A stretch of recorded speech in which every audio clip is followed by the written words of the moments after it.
Birokrasi di DKI Jakarta dipastikan tetap berjalan pasca Gubernur Basuki Cahayapurnama ditahan atas kasus penodaan agama. Wakil Gubernur Jarod Saiful Hidayat ditunjuk menggantikan posisi Ahok sebagai pelaksana tugas Gubernur DKI Jakarta.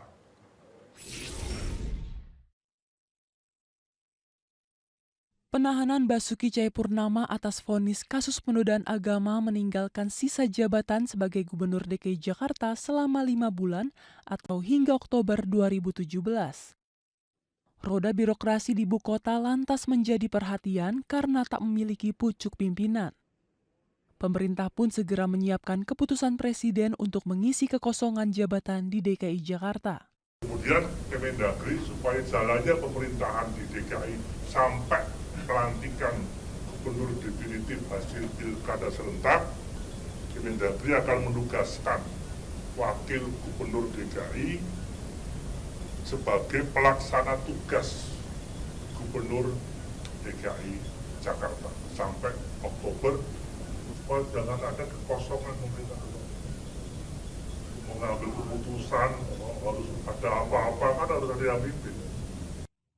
Jarod Saiful Hidayat yang dipercaya melanjutkan kepemimpinan di DKI Jakarta berjanji tetap akan mengoptimalkan roda pemerintahan seperti biasanya. Namun Jarod tetap berharap penahanan Ahok ditangguhkan agar menjamin kelancaran roda birokrasi. Jarod pun menjaminkan dirinya untuk kebebasan Ahok.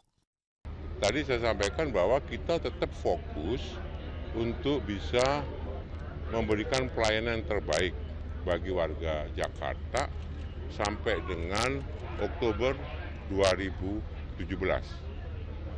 Kita juga memohon supaya kalau penangguhan penahanan ini bisa diterima, ya kita akan tetap ya jangan kemudian pelayanan yang ada di Jakarta menjadi terganggu. Ahok divonis 2 tahun penjara karena dianggap terbukti melakukan penodaan agama sesuai pasal 156A KUHP. Vonis didasari pidato Ahok di Kepulauan Seribu September tahun lalu yang menyitir surat Al-Maidah ayat 51. Tim Liputan Metro TV. Seperti apa keluarga dari Basuki Cahayapurnama menanggapi vonis penjara yang telah dijatuhkan kepada Ahok? Dan sudah hadir bersama dengan kami di studio Prime Time News, Andi Analta Amir, kakak angkat dari Ahok. Selamat malam, Pung Andi. Selamat malam. Terima kasih telah hadir bersama dengan kami. Dari komunikasi terakhir dengan pihak keluarga, sebenarnya sekarang bagaimana kondisi psikologis dari Ahok di dalam penjara? Ya, Ahok selalu stabil ya, karena dari awal-awal dia ambil keputusan untuk mau masuk di dalam dunia politik pilkada gitu ya, itu beliau committed bahwa apapun hasilnya kalau memang itu pahit ya dia harus terima. Dan Ahok selalu stabil di dalam hal mungkin penampilan karena memang bekal dia dalam ikut pilkada itu selalu kalau tidak nothing tulus dia nggak akan ikut. Artinya untuk Ahok sendiri apapun kondisinya ini selalu tegar, selalu stabil. Tapi dari pihak keluarga apakah memang setegar itu, sestabil itu melihat kemudian perjalanan panjang Ahok dalam menghadapi kasus hukum ini? Kalau sendiri mungkin tidak stabil, tetapi kalau lihat Ahok jadi stabil. Jadi saya juga kalau ngelihat Ahok jadi ikut stabil gitu loh. Karena kasarnya dia sendiri yang merasakan kok dia seperti itu. Kenapa saya harus stres gitu. Jadi kita bisa banyak termotivasi dengan melihat Ahok sendiri yang sangat tegar. Apa yang paling tidak diterima dari perjalanan kasus ini dan juga sampai dengan vonis pada hari ini? Paling tidak terima soal penistaan agama karena menyangkut masalah yang sangat prinsip ya, bahwa Islam itu yang bisa merusak atau yang bisa menistakan, menghina hanya orang pemeluknya sendiri. Di luar itu tidak ada yang bisa mencederai atau bisa menghina. Seperti kejadian yang paling ekstrim adalah Abu Jahal. Bagaimana memaki-maki, melempar, memprovokasi dari Rasulullah. Dan sampai mau membunuhnya pun dia lakukan. Tetapi Abu Jahal tidak pernah mendapat gelar penista agama. Oke. Baik, artinya Bung belum Andi, terima. ya, putusan hakim untuk hari ini artinya menurut Anda ini sangat bertolak belakang dengan kepribadian Ahok sendiri, terutama mungkin di kalangan keluarga yang kakak angkat Ahok ataupun keluarga angkat Ahok ini kan berasal dari kalangan Muslim seperti itu ya. Iya, tapi kaitan sama keputusan hakim yang tidak terima akal kami. Karena banyak hal yang tidak masuk akal, itu aja. Anda kan mengikuti dari perjalanan kasus ini, bahkan sempat untuk diminta menjadi saksi, tetapi tidak boleh karena pernah hadir di sidang sebelumnya. Apa yang dari perjalanan kasus yang Anda rasakan, wah ini tidak masuk akal saya nih ya? Ya, pertama setelah waktu dijadikan tersangka, dilapor di Barreskrim, sampai dilimpahkan ke kejaksaan ke pengadilan, itu prosesnya sangat instan ya. Hal yang mustahil itu bisa terjadi, tapi itu kenyataan. Dan ini pun mengenai proses hukum kami ikuti dari seluruh saksi pelapor itu tidak ada satupun yang tabayun sebagai persyaratan dari pasal yang mengenai kepada dia. Harus ada kepada kepolisian, kepada Menteri Dalam Negeri, harus kepada Menteri Agama, tapi satupun tidak ada yang lakukan. Ya, harus batal sebenarnya. Oke, Bung Andi sendiri sudah bertemu dengan Ibunda Ahok? Belum, karena saya juga seharian ini sibuk juga, bukan urusan menyangkut masalah keluarga, tetapi bagaimana menghadapi para relawan-relawan atau supporter daripada Ahok. Itu mereka harus bisa difahamkan bahwa kita tidak boleh seperti mereka, haters, tidak boleh seperti haters gitu ya. Kita harus bisa punya integritas sebagai orang yang elegan. Tidak boleh makar, tidak boleh rasis, tidak boleh artinya memaksakan kehendak. Karena lawan kita orang yang selalu memaksakan kehendak. Iya. Bung Andi, saya lihat Anda tampaknya hari ini memang jauh lebih lesu, jauh lebih lelah. Memang ini kondisi psikologis dari keluarga besar Ahok saat ini begitu lelah dengan perjalanan kasus ini sampai akhirnya dengan vonis. Ya lelahnya cuman karena kita menanggapi daripada kebutuhan daripada ya khususnya juga media kan. Media juga dalam hal ini banyak berbuat untuk bagaimana informasi ini sampai kepada masyarakat luas. Jadi berbuat untuk Indonesia, kenapa kita enggak? Gitu kan. Tapi kemudian dengan segala ketegaran seperti ini, pernah tidak kemudian ada pada titik yang merasa memang menjadi titik terendah ketika kemudian perjalanan sidang ini begitu panjang dan sangat kemudian menyita perhatian publik?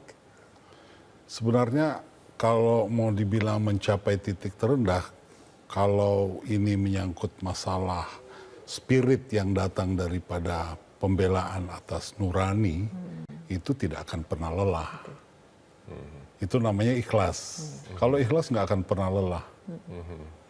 Ya kelihatan capek, lecek ya karena keringetan kali ya. Oke, tapi ada keluarga yang ada di rutan saat ini, Bung Andi? Gonta-ganti. Kalau saya belum sempat karena saya juga harus khusus pergi ke orang tua saya ya, Ibu Ahok, nggak mau pertelepon gitu loh.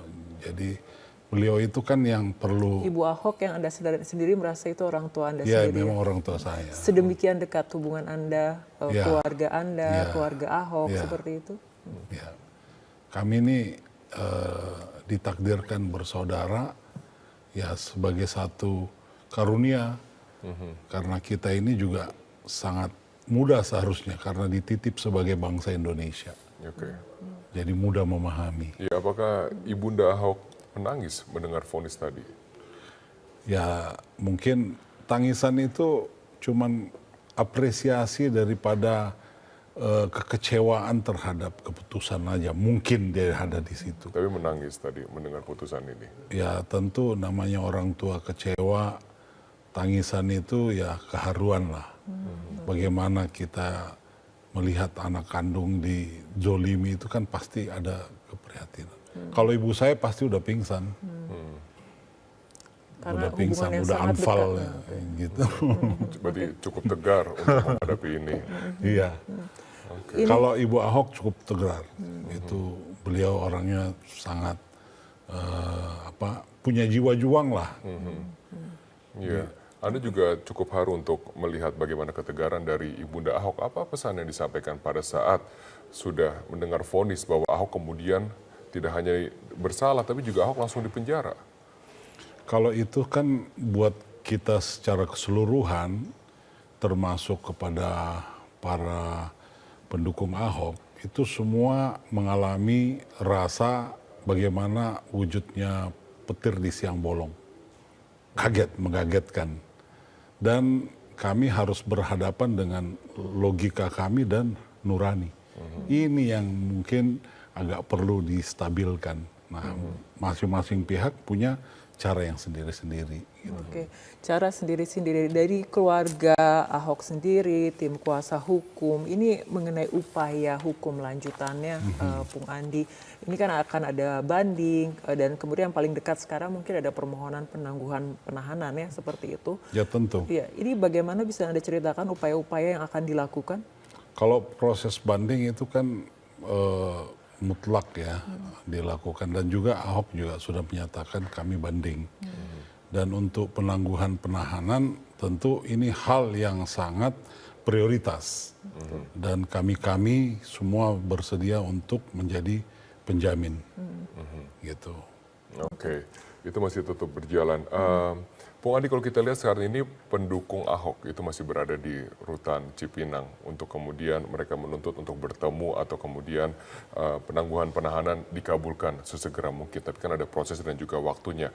Pendukung Ahok dikenal sebagai pendukung yang simpatik, yang kreatif. Bagaimana cara Anda dapat untuk mengakomodir dari emosi-emosi yang sedang dirasakan pendukung Ahok agar suasana dapat menjadi kondusif? Ya semua harus bisa dilakukan dengan mendatangi. Saya sendiri belum sempat mendatangi, tapi saya yakin dan merasakan bahwa mereka ini umumnya elegan. Walaupun banyak datang dari masyarakat yang bawah ya. Kenapa mereka bisa elegan dari kalangan bawah? Karena mereka ini sangat terpelihara nurani mereka. Oke, baik. Bung Andi, ini kan tadi dikatakan belum sempat kemudian menjenguk Ahok ke rutan. Jika Ahok sedang menyaksikan TV ataupun sedang mendengarkan, dukungan seperti apa sih yang akan ataupun yang ingin Anda sampaikan? Ataupun perkataan seperti apa? Ya saya cuma ingatkan bahwa Ahok beberapa waktu mengatakan bahwa kalaupun saya dipenjara, cuman badan saya yang dipenjara. Tapi mereka tidak bisa memenjara saya punya perjuangan.